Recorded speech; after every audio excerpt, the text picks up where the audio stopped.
do you owe LeBron an apology? What? Yeah, I do.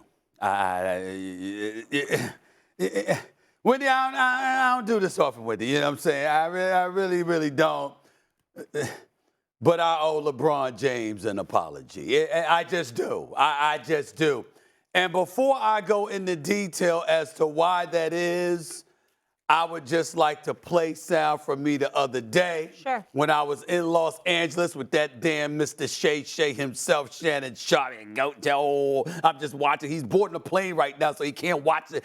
He'll watch it when he gets on the plane, but damn it, I owe LeBron James an apology because look at what I said the other day to Shannon Sharp. We own the Clippers. We run L.A. Are you ready for this? Clippers going to bust their ass tomorrow night. You know You what? I'm just saying, tomorrow night. I'm not talking about that later on. They might, because the Lakers already beat them. But tomorrow night, Clippers going to get at them. It's true, I said it. Now, in my defense, I thought Paul George would be playing. Paul George not being out there, had something to do. But on this particular morning, LeBron James was sensational, man. To watch him, Wendy, in that fourth quarter, to watch him drilling those threes, to know he's in his 21st season, he's 39 years of age. You know I'm MJ all day, every day. But to see this brother do what he did last night, and the Clippers certainly helped, turning over the damn ball, James Harden everybody. Listen. There's no Kawhi Leonard. Where was he? He's supposed to be the kryptonite to the greatness and the Superman tendencies of LeBron James, and that certainly was not the case last night. But it didn't matter who you put in front of LeBron. When it counted most, he was absolutely spectacular. I think he scored or assisted on 11 of the Lakers' 13 baskets in the final period, outscored the Clippers by himself 19-16 in the fourth quarter. Of course, we know they overcame a 21-point deficit. And 8 points per game on 52% shooting in the fourth quarter this season. Only Giannis is better. And this is his 21st year at age 39 years of age. I ain't going to go far. You know how I feel about MJ. You know how I feel about that era compared to this era, et cetera, et cetera.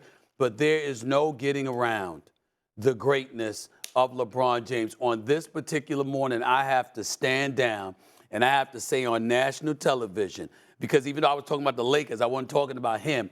His greatness was so sublime, so spectacular, I have to sit up there and pay homage and give major props to the one and only LeBron James. I apologize for talking about the Lakers going to get their ass kicked. I apologize, LeBron James. I apologize because, Lord have mercy, he was something special last night. He was.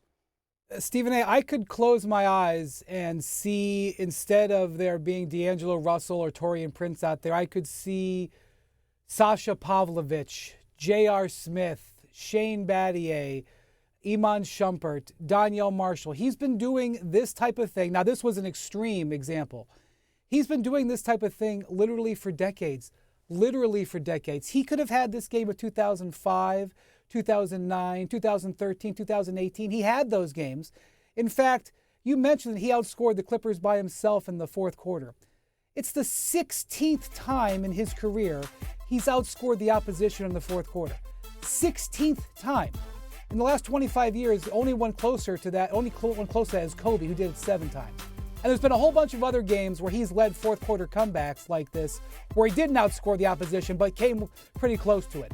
This is a classic LeBron James hot three-point shooting game, spread pick and roll. This is what literally a dozen coaches now have done when they are in trouble in the fourth quarter with LeBron. They run spread pick and roll, move out the shooters, and just pray that he gets hot. He attacks the teams in the pick and roll, and that's what happened here.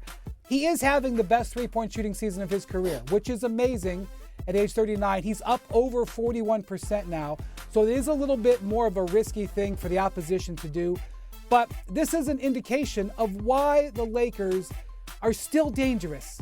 They are, an old dog, but you better leave them alone because, the Western Conference is going to be so matchup dependent. Good luck, everybody who wants to get their brackets together when the Western Conference comes out and makes your picks, because it's going to depend on the matchups. The Lakers last year got favorable matchups, Stephen A. When they got the Warriors and they got Golden State and they got Memphis, two teams that couldn't handle their size. They are 3-1 against the Clippers this year. Now, I still think it was a little bit of a flukish nature to last night because LeBron got hot, but it's flukish in that LeBron does this several times a year. They're 2-1 against the Thunder. The Thunder have problems with size. If the Lakers can get into the playoffs, there is a series of events of matchups where they could be dangerous. Do you feel like last night's collapse is a reason to be concerned for the Clippers? Yes, I do, only from the standpoint of their inability to protect the basketball, being turnover prone, and not having an answer for the onslaught that the Lakers threw at them. These are the kind of things that cost you championships. These are the kind of things, whether you know this, they actually happen in the postseason. You know, teams are going to make their runs. We get all of that. But you got a 21-point lead on the Lakers, and I know they were making shots, but what's your excuse for turning the ball over one play after another, and looking so incredibly sloppy? That's a different animal altogether. If it's a tight spot, but you just can't stop somebody because they're making shots, then we get all of that. We understand that, and we accept it for what it is. That's not what this was about with the Los Angeles Clippers. It was about an inability for you to protect the basketball and be cohesive. In the past, we looked at them, Wendy, and what did we say? Well, they don't really have a point guard. Well, that's not the case now. They do. And still, you fell apart. And that is what I'm talking about. I'm not talking about LeBron James making his shot. That's a different animal. That can happen against any defense. But what's your excuse to have a 21-point lead and literally you can't hold on to the basketball? It was one turnover after another after another. They looked sloppy. They looked shook.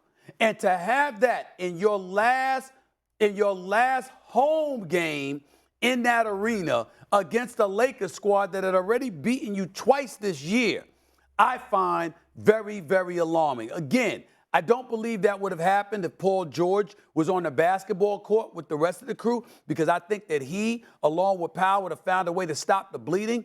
But it did alarm me that Kawhi Leonard was nowhere to be found in terms of providing an answer. That worried me, and I said, wait a minute, something is wrong with this picture right here. That's exactly the point that I took away from this. The reason I'm so optimistic about the Clippers this year is because of how great Kawhi has been. He has been vintage Kawhi for most of this year.